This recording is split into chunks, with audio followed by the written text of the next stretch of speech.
Like, I think a few people actually that came to our show earlier because they came for 2 Chainz were like, this is some like weird Australian indie chick like singing. We're here for some like cool beats and stuff. Please be kind, you know I love you, but my heart is blind, and I can tell you the words that are right. I'd describe it as singer-songwriter alternative pop. So I try and write music that's authentic to me. So I think if people like stories, then they'll like my music, especially the tracks that maybe they haven't heard. The tracks that people haven't heard are always my favorite, actually.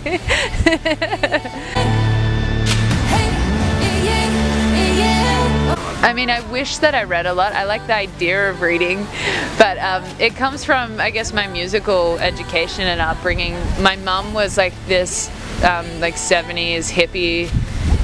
She loves to party.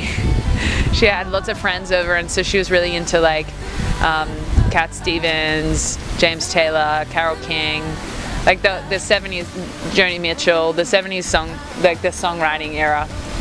The Woodstock kind of people. So that was like my musical upbringing, listening to singer-songwriters. And then my dad was this country gentleman kind of guy who loves like the Waylon Jennings, Johnny Cash. Johnny Cash is like one of my favorite artists. I think like when I was younger I didn't really appreciate them, but growing up on stories and like Johnny Cash, it's funny because it's like my music's nothing like Johnny Cash, but for me he is like the most incredible artist. And those kind of artists where they told their story and they were authentic and they were raw and they just said whatever they felt. That's really inspiring to me because it's I think there's a certain element of that which is no part of your control. Like you can't make that happen. It's just where society and culture are at.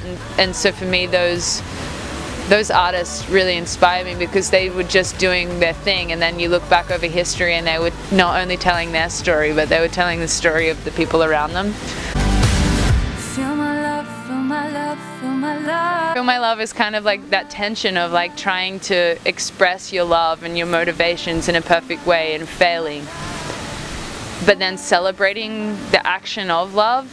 And it's hard to express that with words because for me that's how I tell my stories, through songs. But it's really about celebrating the imperfection and getting older, I guess. I'm getting older and learning how to like love people where they're at and love myself where I'm at and enjoying the ride rather than always being so like, let's change this production 500 times, let's do this. Like just that, capturing that moment and making it real and authentic. So that's the song. For some reason, like my journey to LA and as a songwriter, at the same time I kept reading the Chronicles of Narnia, and then so this theme came out of like stories, and not stories of like once there was a little girl, but it's like for me it was like I'm the girl and how I navigate the world and growing up and seeing that there's still issues in society like I just thought that you could overcome and like everything was all good, but there's still a lot of sexism, there's still a lot of like tension with minorities, and like there's all of these things which as an artist like you're expressing your worldview. And so for me I was like, how am I going to express my worldview? Like what is my worldview? And the way that I do that is through stories. So long story short, my EP that's coming out is called Chronicles, and so there's a lot of really big themes of like love, loss, death, life. Like there's literally a song about someone I know dying in there, and it's like pretty hectic themes, but it's like taking these big like world themes and putting them in short stories. Like even Feel My Love it's like a classic, it's a story about love. So yeah, like they're classic songs, and I wanted to show like not just it's just a story about love, but where it came from is like this place of brokenness, and And the character of who I am, which is hopefully authentic, is the way that I'm trying to navigate my life, the way I'm trying to pursue being an authentic artist. We got a video, and I'm gonna take my sweet ass time to do it right. Like the first time when I put out my EP, it was kind of just like, it just happened. And I really want to communicate those themes right. So, I mean, we have a release schedule. We're hoping that it'll be out June, July. So, I want to do it tomorrow, hey, but my manager she'll micromanage me so I get it out in the right time so people can actually hear it. And hopefully we can do my ideas and the inspiration justice. So yeah, but be out June, July, and I'll be back in the States June, July on a tour.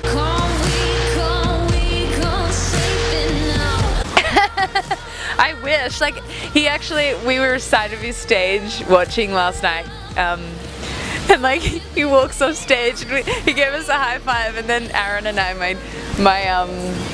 my drummer, we were just like, that's as close as we're getting.